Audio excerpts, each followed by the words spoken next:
बोलती पुस्तके. ज्यांना वाचनाचा नाद त्यांना बोलती पुस्तके घाली साद. आमचं चॅनल सबस्क्राईब करा आणि सबस्क्राईब करायला इतरांनाही सांगा. नमस्कार श्रोते मित्र हो. बोलती पुस्तके सादर करत आहे लेखक वासुदेव पाटील लिखित कादंबरी परतीच्या सरी, प्रकरण 5. जवळपास तपानंतर तो पाहत होता. तपानंतर वय निष्ठत असलं तरी रूप रंग तेज अगदी तसंच, किंबहुना त्यात पोक्तपणाची झलक मिसळत अधिक भर पडली होती. त्याचवेळी सावीही रघूकडे पाहत होती. चेहऱ्यावर मलुलता, केस राठ, अकाली प्रौढत्व जणू झलक दाखवत होता. सावी, तू? माफ करा मॅडम, तुम्ही अन इथं? आश्चर्याने रघु विचारता झाला. कालच बदलीने आले. सावी एवढंच बोलली. म्हणजे तुम्ही एकमेकांना ओळखता? राठोड सर विचारत मध्ये बोलले. सर, नागपूरला आम्ही डीएडला सोबत होतो, पण त्यानंतर बहुतेक आजच भेट होते. रघु बोलला. चला, बरं झालं. मॅडम यांचंच घर आहे. नंतर राठोडांनी चहा मागवला. चहा घेता घेता बरंच बोलणं झालं. चव्हाण, घर दाखवलं असतं तर लगेच सामान आणता आलं असतं. सावी मॅडम, आता मला दवाखान्यात जाणं गरजेचं आहे. पण सर, किल्ली शेजारीच आहे, कुणाला पाठवून दाखवाल का? रघु, तू निघ, मी पाठवतो कुणाला तरी, राठोड म्हणाले व रघु लगोलग निघाला. सावी त्याकडे पाहतच राहिली. अचानक सर यावी आणि येते येते तोवर लगेच पळावी, अगदी तसंच. तिला मनात रागही आला. आपण एका तपानंतर याच्या गावात यावं आणि यानं अगदी कोरडेपणा दाखवत. मॅडम, रघु चव्हाणाचं घर म्हणजे एकदम सुरक्षित. पोरगा अतिशय कष्टाळू व सोज्वळ आहे. पण परमेश्वरी चांगल्या माणसाचीच परीक्षा घेत कस लावतो बघा. राठोड आत तुटल्यागत बोलत होते. सरजी, हा हुशार होता, मग लागला का नाही? सावी धुंदीतच विचारून गेली. तिनं जीभ चावली. भोग, कधी कधी पूर्वजन्मीचे भोग असावेत बिचारायचे. अगदी मिळतंय त्याच घडीला त्याच्या हिश्श्याचं कोणी दुसरंच पळवतंय. अगदी असंच होतं याच्या बाबतीत. अगदी होरपळ चाली याची. राठोड सर बोलले व उसासा टाकत उठले. त्यांनी समोरच्या चौकातील गणा बोरसेस बोलावलं. त्याला घेत ते व सावळे मॅडम गावात रमण चव्हाणाच्या घराकडे निघाले. वडाच्या पाराजवळून सरळ पश्चिमेच्या गलीनं पुढे जात डाव्या बाजूला वळण घेत वर बोळ चढला की भला मोठा चौक लागतो. तिथंच रमण चव्हाणाचं पूर्वेला तोंड करून आईस्पेस घर. बाजूला रघुचं मोटार बांधणीचं दुसरं घर व त्याला लागून दक्षिणमुखी सदा चव्हाणाची हवेली. चौकात लिंबाच्या झाडांची रांग पार दक्षिणेकडील गल्लीत गेलेली. गणा बोरसेनं गोजर आजीकडून चव्हाणाच्या घराची किल्ली घेतली. उंच ओसरी चढत राहत्या घराला खेटून 2 येलीचा हिस्सा उघडला. सावळे मॅडमांना घर आवडलं. त्यांनी होकार दर्शवत सामान व मामीस आणायचं ठरवलं. रघु दवाखान्यात परतला. तात्या शांत पहुडलेले. त्यानं जवळ जात तात्यांचा हात हातात घेतला. रघु आला. डॉक्टर आले होते, भेटायला बोलावले तुला, तात्या बोलले. तात्या, भेटलो, बहुतेक उद्या सुट्टी देतील. पोरा, पैशांचं काय? आणलेत मी, रघु बोलला व तात्यांच्या डोळ्यांना धारा लागल्या. सायंकाळी राठोड सर्व त्यांच्या पत्नी डबा घेऊन भेटायला आले. डॉक्टरांना भेटून बिलिंग करीत त्यांनी पेड केलं. राठोडबाईंनी तात्यांना डब्यातला वरण भात खायला दिला व रघुलाही जेवायला लावलं. रघु तात्यांना घेत सकाळीच दवाखान्यातून सुट्टी घेत निघाला. 11च्या सुमारास तो घरी आला. 2च्या सुमारास सावीच्या सामानाची गाडी आली. राठोड सरांनीच गावातील दोघांना मत्तीला बोलवत सामान उतरवलं. रविवारी विनोद व वनिता टिपूस घेत आपल्या गाडीनं आले. रघु बाहेर गेलेला. विनोदचं लक्ष सावीकडे गेलं. अरे सावी, तू इथं कशी? मला ओळखलं का? विनोद, आधीच्या शाळेतून समायोजनानं बदली झाली आहे माझी इथं, आणि तुला न ओळखायला काय झालं? चला, बरं झालं, चांगलं गाव मिळालं, विनोद म्हणाला व वनिता तिच्याकडे मारक्या गाईगत पाहू लागली. वनिता, ही सावी नागपूरला दादासोबत होती DEDला, मला 1 वर्षानं सिनियर. असं का? वनिता कोरडेपणानं बोलली. विनोद तात्याजवळ बसला. तोवर रघुही आला. विनोदनं तात्याची फाईल पाहिली. रिपोर्ट त्यास कितपत समजले त्यालाच माहीत. पण तात्या, तुम्ही लगेच घाबरता. थोडं काही झालं की लगेच मोठ्या दवाखान्यात जायची गरज नसते. गावातल्या डॉक्टरांकडेही चांगले उपचार होतात. शहरात काय मग धुतात. विनोद फाईल पाहत बोलला. रघु त्याकडे पाहू लागला. विनया, कुणाला हौस असते रे दवाखान्यात जायची, पण हा रघुही ऐकत नाही. तात्या संतापावर ताबा ठेवत बोलले. हौसेचं सोडा, पण नाहक लंबी पांटी आली असेल ना. विनोद, विचारा किती काढलंय आणि भरा तुम्हीच. वनिता टिपूस खाली सोडत बोलली. वने, तू शांत बस. विनोद वनितावर डाफरला. रघु काहीच बोलत नव्हता. राठोड सरांना परत करावे लागतील तेवढे तरी विनोद देऊन जाईल म्हणून तो मोठ्या आशेनं शांत उभा होता. विनया, रघुनं गावातून घेतलेत तेवढे परत करावे लागतील. काहीही कर आणि तेवढे दे. तात्या बोलले. ते कुठून देतील? शेती तर सांभाळून बसलेत तुम्ही, मग तेवढं तरी भरा. प्रत्येक वेळी यांनीच भरावा असा यांनी काय ठेका घेतलाय का? वनिता खवचटपणे बोलली. विनया, समजव हिला. शेतीचं काय आहे हे तर तुला चांगलं ठाऊक आहे ना. माझ्याकडे तर आता नाहीत, पण मी बघतो कुणाकडून आणि देतो. विनोद तुटकपणे बोलला आणि तात्याची आग मस्तकात गेली. अहो काही नाही, प्रत्येक वेळी किती किती करायचं आपण. यांनी मात्र खाऊन पिऊन मौज मजा करायची. निस्तरू देत यावेळी यांनाच. वनिता सावी जवळ उभी राहत सारं ऐकत होती. खरं तर आपण यायला नको होतं, पण आपणास काय ठाऊक. आता उठून जाणंही योग्य नाही, म्हणून सावी चुळबुळत कशीबशी थांबली. विनोद, राहू देत, केलंही मी ॲडजस्ट. सावीसमोर वाद वाढू नये म्हणून रघु बोलला. अहो शेतीचंही मोकळं करा. किती वर्ष झाली एक पैसा नया दिला नाही उत्पन्नाचा. विनया, शेतीचं काय आहे हिला सांग, नाहीतर निदान आवर तरी हिला. तात्या संतापानावर झाल्यागत थरथरत बोलले. तात्या, तुम्ही शांत व्हा आणि विनोद दिवाळी येऊ देत, मोकळं करूयात हवं तर शेतीचं. रघु तरी पडतं घेत बोलला. रघु, आधी शेत घाण आहे आणि ते कुणासाठी घाण आहे हे यालाही माहीत आहे. याला म्हणावं ते सोड आधी आणि मग घे वाटा. तात्याच्या कानाच्या पाळ्या लाल झाल्या होत्या. चला हो, यांचं असं हे नेहमीचंच, म्हणून मला इथं यायला नकोसं होतं. तब्येत बिघडली म्हणून फिरायचं सोडून धावत पळत यावं तर हे असं करतात. वनितावरून कुंभाड करत म्हणाली. विनोद व वनिता एक पैसा न देता निघू लागले. अहो यांना सांगा, हे असेच वागत राहिले तर लग्न तरी होईल का? आपण किती खस्ता खात यांच्या लग्नाचं पाहतोय आपण, आणि हे असं वागतात. अशानं कोण मुलगी दिली यांना? म्हणावं हिंडा मुंजा बनत. वनितानं उसरी उतरत द्यायचा तो डाग दिलाच.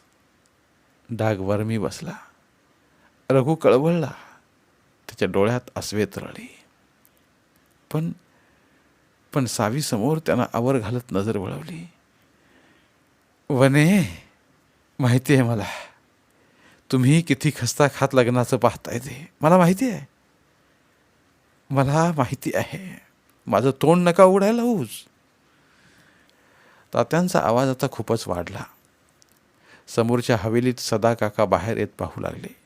तात्यावर रघुनं खाली मान घातली. सावी हळूच उठून घरात मामीजवळ गेली. तोच वनिता परत फिरली व सावीकडे गेली. बाई, सामान टाकला तुम्ही? आम्हास न विचारता? पण दर महिन्याला भाडं आमच्याकडे द्यायचं.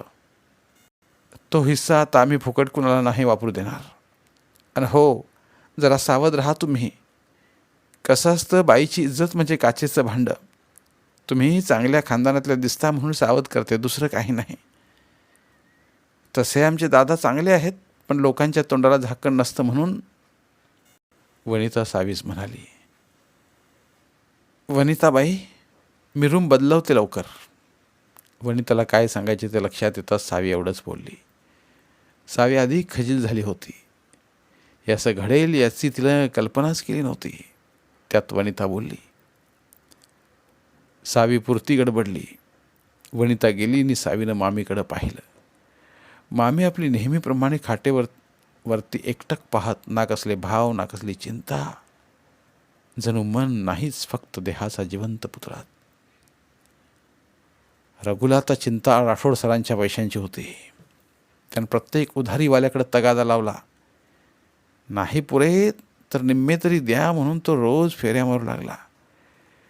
कशीबशी रक्कम जमवली व 8 दिवसात त्यानं शाळेत जात राठोड सरांचे पैसे परत केले.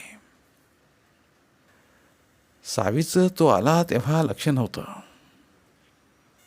पण परतताना तिनं पाहिलं. ती वर्गाबाहेर आलेली तोवर रघु निघून गेला. समोर चौकात वडाच्या पाराखाली कायम गर्दी असे. गावातील तालुक्याला वा खेतियाला जाणारे येणारे याच चौकात येत. बस आली की इथूनच ती फिरे. या पाराजवळच रघुचं मोटार वाइंडिंगचं शेड होतं. तसं घराजवळील दुसऱ्या धाबली वजा घरातही तो हेच काम करी. पाराजवळच्या शेडजवळ गावातील ठगे उडाण टप्पू पोरांची कायम गर्दी असे. या शेडजवळच पत्त्याचा डाव चाले. तसंच मटकाही. कल्याण मुंबई दोन्ही टाईम आकडा पुढे थोड्या अंतरावर दक्षिणेकडच्या वस्तीत भरमसाठ दारू, म्हणून गर्दीमुळे रघुचा चहाचं टपरंही चाले. तात्या पडले तेव्हापासून रघुनं गना बोरसेस टपऱ्यावर बसवलेलं. मोटार बनवणारे, पत्ते खेळणारे, आकडे खेळणारे व बाजारला जाणारे सारे इथंच चहा पीत व चकाट्या हाणत बसत. त्यामुळे हा मुख्य चौक तरी बदनाम. सतत शिवराळ भाषा कानावर पडे. गाव केळीचं. तसं सुखवस्तू म्हणता येईल असं, पण तरी गावात 30-35 गाठलेलं भरपूर नवरदेव. लग्न होत नाही म्हणून वैफल्यानं ग्रासलेले. सकाळी उठायचं व इथे येत पत्ते कुटत बसायचं. आकडी घ्यायचे व दारू ढोसायचे. चौकासमोर शाळा, पण तरी कोणाचंच सोयरसुतक नाही. रघुही जणू याच माहोलाचा भाग. तिशी ओलांडली तरी लग्न नाही. होईल याची आशा सुटत चाललेला, पण तरी तो त्याचं मोटारीचं काम वा चहाचं टपरं चालवी. पत्त्याला कधी हात लावत नसे, पण अड्डाच त्याच्या शेडजवळ म्हणून पाहणाऱ्यांना तो ही त्याच गर्दीतला वाटे.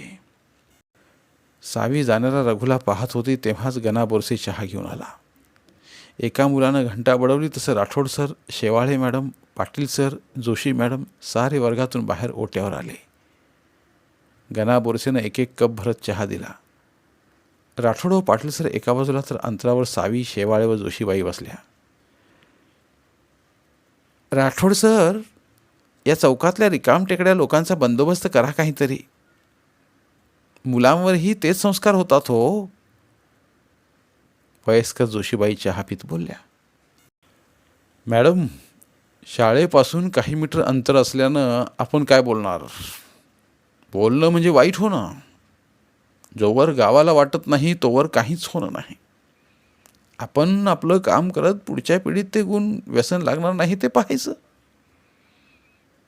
राठोड सर अगतिकतेने म्हणाले.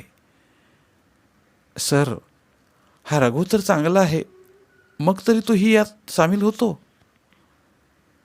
सावीच्याच वयाच्या शेवाळे मॅडम विचारू लागल्या. तसे सावीनं कान ताट केले.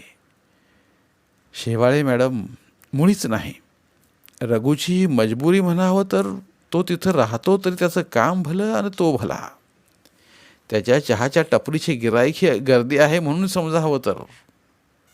पण मग यानं त्याचं आयुष्य बर्बाद होत चाललंय. कोणीही मुलीवाले पाहूनच नकार देऊन जातात. शेवाळे. सावीला एकदम वाईट वाटलं. 8-10 दिवसात रघु म्हणावा तसा घरी दिसतच नव्हता. आपणास रघुच्या गावाची शाळा मिळते म्हणून किती आनंद झाला होता, पण इथे पुरता हिरमोड झाला.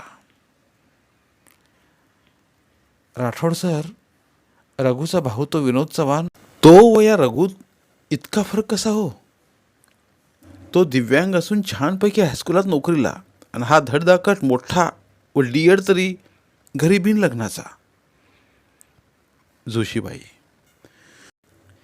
मॅडम, तुम्हास एक बाजू दिसते तीच माहीत, पण दुसरी बाजू भिन्न आहे. हे पोरा, बेल दे रे. राठोड सर पोरांना बेल वाजवायला लावत उठले व वर्गात निघाले. तसे सारेच वर्गात निघाले. सायंकाळी सावीने लवकर स्वयंपाकाची तयारी चालवली. ती ओट्यावर आली तर बाहेर चौकात मुसळधार पाऊस कोसळत होता. शेजारी तात्याही येऊन खुर्चीत बसले. तात्या, आता बरं वाटतं ना? पुरेही बरं म्हणजे चांगला सुधार पडला आहे. स्वयंपाक झाला का? नाही अजून. रघु अचानक खेतियाला गेलाय. उशीर होणार म्हणून सांगून गेलाय. तो आल्यावर करेल, तात्या बोलले. सावी लगेच उठली व घरात गेली. तिला काय वाटलं कुणास ठाऊक. तिनं रोजपेक्षा मोठा कुकर लावला. तिनं कुकरमधून खिचडी घेत एका ताटात पोळ्या व शेवभाजी घेतली. उसरीवर बसल्या तात्यांजवळ आली. तात्या, खिचडी व शेवभाजी केली या. तुमचंही केलं या? सावी सार तात्यांकडे देत म्हणाली. कशाला त्रास घेतलास पोरी? रघुनं केलं असतं ना. असू देत. तुम्हास वाढून देऊ का? नको नको पोरी. रघु आला की बसू सोबत. मग तेवढ्यात मी मामीला खाऊ घालून येते. परत सावी परतली. सावीनं मामीस भिंतीच्या आधारानं बसवलं. ताट करून समोर मांडीवर पाटावर ठेवला. मामी न बोलता जीवू लागली. सावी तोवर समोरच बसली, पण मामीनं तू का जेवत नाही हे देखील विचारलं नाही. सावीनं ताट उचललं. मामीचे हात तोंड स्वच्छ पुसलं. मामी लगेच आडवी होत वर पाहत आपल्या विश्वात रममाण झाली. सावीनंही जेवण उरकलं. तोच बाहेर आवाज आला. कोणीतरी बडबडत होतं मोठमोठ्यानं. ती पुढे आली. रघु ओट्यावर बसत हातवारे करत बडबडत होता. मध्येच अद्वा तद्वा बोलत होता. सावीला हे सारं नवीन होतं. तात्या, विनोद हा आपल्या नशिबाला लागलेला विनोद आहे. विनोद आहे. विनोदचं ठीक, पण या तुमच्या मोठ्या भावाला, आमचे मोठे काकाश्री यांना तरी समजायला हवा. कधीच ढुंकूनही न पाहणारे आमचे काकाश्री आमच्या शेतीचा सौदा करायला बरोबर टपकतात. तात्या, माझा लहान भाऊ शहाणा झाला हो. मला व्यवहार शिकवतोय मला. रघु एकसारखा बडबडत होता. बाल्या, काय झालं रे? कधीच न पिणाऱ्या माझ्या रघुस कोणी पाजली रे? रघुसोबत आल्या बाल्यास तात्या काळजीनं थरथर विचारू लागले. तात्या, मी त्याला माझ्या घरी नेतो. तुम्ही झोपा, काळजी करू नका. बाल्या रघुस उठवत बोलला. ए बाल्या, चुप चुप दोस्ता. माझा बाप उपाशी असेल. मी आता खिचडी टाकतो व जीव घालतोय. मग येईन तुझ्याकडे. पण आमच्या वनिताबाई व विनोद मला खेतियाला बोलावतात आणि आमच्या काकाच्या मतीनं आमचं गहाण शेतच विकायला काढतायत. ही मुजुरी यांची. आमचा तात्या जिवंत असल्यावर मी शेत विकू देईल का यांना? रघुचं बडबडणं सुरूच होतं. सावीस नाही, पण तात्यांना रघुची बडबड समजली व त्यांच्या अंगाची लाही लाही झाली. रघु, चल पोरा, मॅडमनं जेवण आणलंय. 2 घास पोटात घाल. शेतीचं बघू नंतर कोण कसं विकतं ते. पीळ पडणाऱ्या काळजानं तात्या बोलले. रघुला जेवण सावी हे ऐकू गेलं व त्याची नजर ओसरीवर उभ्या सावीवर गेली. सावी, सावी माफ करा. सावळे मॅडम, तुम्ही आता आमच्या गावात मॅडम आहात. तुम्ही आमच्या तात्यांसाठी जेवण केलं, तुमचे आभार. तसं तुमच्या मामीच्या हाताच्या पिठाच्या लाडूंनाही काय चव आहे हो. ती चव अजूनही रेंगाळते आमच्या तोंडात. आमची आई असती तर तसेच लाडू बनवायला लावले असते हो. पण एक सांगू का, तुम्ही आमच्या गावात यायलाच नको होतं, त्यात आमच्या घरात तरी नको. मी सडा फटिंग, माझा कोण भरोसा हो. प्लीज आमच्या वनिताबाईंचं तरी ऐका हो. ऐका, आमच्या वनिताबाईंचं ऐका. असं म्हणत आता रघूचे डोळे जणू आग ओकत होते. सावीला त्याही स्थितीत भळभळून आलं, विशेषतः पिठीचे लाडू हे शब्द ऐकताच. भाल्या, कोणी पाजलेली याला? तात्या रघू सुटवत विचारू लागले. तात्या, खेतियाला विनोद रघूच्या अंगावर धावून आला आणि वनिता वहिनीनंतर त्यानंच रघूनं संतापात घेतली. ती म्हणे काय बोलली का? तात्या समजले. तात्या, चला त्या वनिताबाईला काडी लावा, मला जेवायचंय. सावीनं जेवण आणलंय ना, मग मला जेवायचंय. मी तपापासून उपाशी आहे. रघू बोलला आणि सावीच्या कडा पाणावल्या.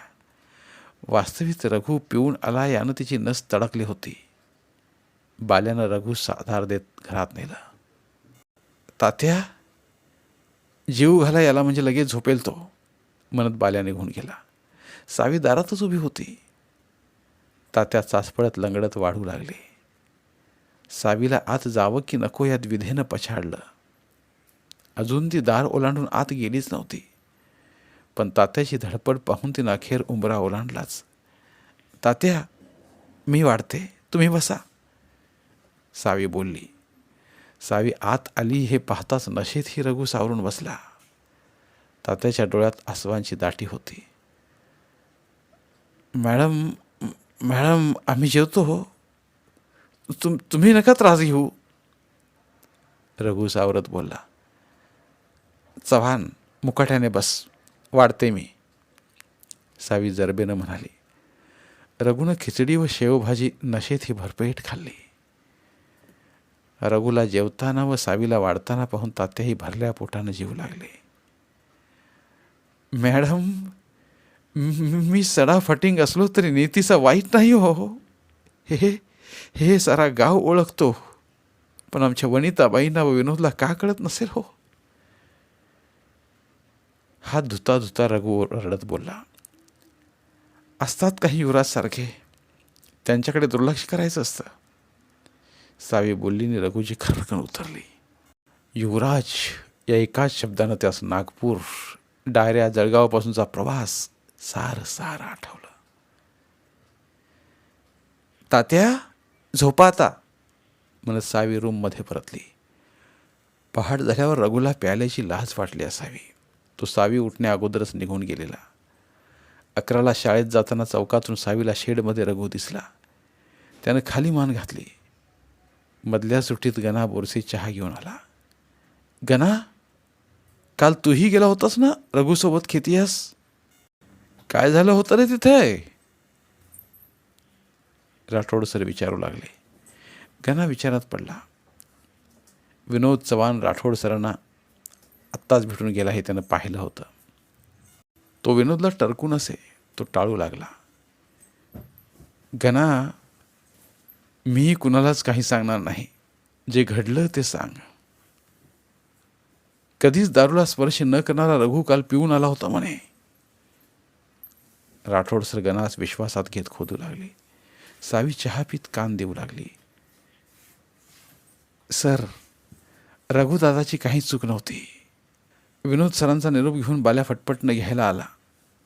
मी तुम्हास चहा देऊन गेलो तेव्हा मी, रघु, दादा व बाल्यासोबत खेतियास गेलो. गोपाल शेटकडे विनोद व सदा चव्हाण बसलेले. सदा काकास पाहताच रघु कोड्यात पडला. त्यात वनिता वहिनीही होत्या तिथं. सदा चव्हाण व विनोद शेत विकायला रघुदादाच म्हणत होते. रघुदादानं साप मना केलं. तात्या आहे तोवर शेत विकणार नाही म्हणून ठणकावलं. तो उठू लागला. विनोद सर व दादात वाद वाढला. विनोदनं दादावर धावून जात छाती धरणार तोवर बाल्यानं विनोदला आवरलं. सदाकाका हे सारं हसत पाहत होते. याचीच चीड रघुदादास आली. त्यात शेत कसं विकू देत नाही म्हणून धमकावत वनिता बहिणी रघुदादावर चालून गेल्या. विनोद, मी तात्यानं हवं तर तुझा हिस्सा द्यायला लावतो. हवं तर सारं शेत तूच कर, पण तात्या हयात आहेत तोवर विकायचा विषयच काढू नकोस. रघुदादा शांतपणे म्हणाला. हिस्सा द्यायला एवढे उदार आहात तर आधी मोकळं करा शेत. ती बोंब नाही म्हणजे आम्ही शेत मोकळं करायचं आणि मग तुम्ही आयता निम्मा हिस्सा घ्यायचा. अनपढ समजतात काय? वनिताच मध्ये बोलली. विनोद, माझी ऐपत असती तर मी शेत सोडलंच असतं, पण तरीही तू तुझ्या हिश्श्याचं सोडून घे. माझं मी बघेन. मजा करण्यासाठी कर्ज तुम्ही काढायचं आणि ते आम्ही फेडायचं. वनिता बोलतच होती. विनोद, कर्ज कशासाठी काढलं हे सांग या भवानीला. रघूचा संयम सुटलाच. भवानी ऐकताच वनिता रघूच्या अंगावरच धावली. रघुदादानं निघणं पसंत केलं. त्याला थांबवत सदाचव्हाण बोलले. हे बस करा रे तुमची वटवट. कशासाठी घेतलं त्यापेक्षा जे घेतलंही ते आधी फेडा. त्यासाठी त्यातला एक तुकडा विका आणि मग पाडा हिस्से. विषय संपला. रघुनं हे ऐकलं आणि तो बिथरला. त्यात वनिता तोंडात येईल ते बोलत होती. रघु थेट अड्ड्यात घुसला. गणा बोरसेनं सारं कथन केलं. राठोड सरांचा इशारा पाहताच मुलानं बेल दिली व सारे उठले. वर्गात जातानाही सावी सुन्न. धन्यवाद. उर्वरित कादंबरी पुढील भागात उपलब्ध आहेत. तिथे प्रत्येक कादंबरीचे सर्व भाग एकत्रित मिळतील. त्यामुळे सध्या सुरू असलेल्या क्रमशः कादंबरीच्या पुढील भागासाठी वाट पाहण्याची गरज नाही. तुमच्या वेळेनुसार तुम्ही संपूर्ण कादंबरी सलगपणे ऐकू शकतात आणि साहित्याचा आस्वाद घेऊ शकता. कृपया आमच्या चॅनलच्या होमपेजवर जाऊन प्लेलिस्ट चेक करा आणि तुमची आवडती कादंबरी निवडा. धन्यवाद.